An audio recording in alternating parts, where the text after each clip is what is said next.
দীর্ঘদিন বন্ধ থাকার পর আবারও খুলতে যাচ্ছে মালয়েশিয়ার শ্রমবাজার। কর্মী যাওয়ার আগে নতুন করে সামনে এসেছে সিন্ডিকেট বিতর্ক। দেশটির অনলাইন কর্মী ব্যবস্থাপনা পদ্ধতি FWCMS এ প্রকাশ পেয়েছে 25টি রিক্রুটিং এজেন্সির তালিকা। মধ্যপ্রাচ্যের বাইরে বাংলাদেশের অন্যতম বড় শ্রমবাজার মালয়েশিয়া। তবে সিন্ডিকেট, ভিসা বাণিজ্য, চাহিদার অতিরিক্ত কর্মী পাঠানো এবং অতিরিক্ত অভিবাসন ব্যয়ের অভিযোগে বারবার সংকটে পড়ছে এই বাজার। সর্বশেষ 2024 সালে বন্ধ হয়ে যায় কর্মী পাঠানো। তবে এ নিয়ে ভিন্ন মত রয়েছে। সংশ্লিষ্টদের কেউ কেউ বলছেন তালিকাভুক্ত এজেন্সি থেকে সিন্ডিকেট না বলে প্রসেসিং সেন্টার হিসেবে বিবেচনা করা যেতে পারে। তাদের দাবি, সব বৈধ এজেন্সির জন্য সুযোগ উন্মুক্ত থাকলে এবং অতিরিক্ত অর্থ নেওয়ার সুযোগ বন্ধ করা গেলে সমস্যা থাকবে না।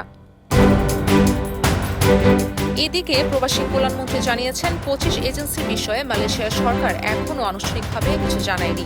আগামী 1-2 দিনের মধ্যে বিষয়টি স্পষ্ট হতে পারে। শর্ত পূরণকারী সব এজেন্সিকে যুক্ত করার বিষয়ে সরকার অটল বলেও জানান তিনি। সিন্ডিকেট মুক্ত, স্বচ্ছ ও কম খরচে কর্মী পাঠানো নিশ্চিত করা না গেলে অতীতের মতো আবারও সংকটে পড়তে পারে গুরুত্বপূর্ণ এই শ্রমবাজার। তাই কর্মী পাঠানোর আগেই সরকারের কার্যকর নজরদারি ও জবাবদিহি নিশ্চিত করার দাবি সংশ্লিষ্টদের। রাজিয়া সুলতানা কিয়া, প্রাইম টিভি।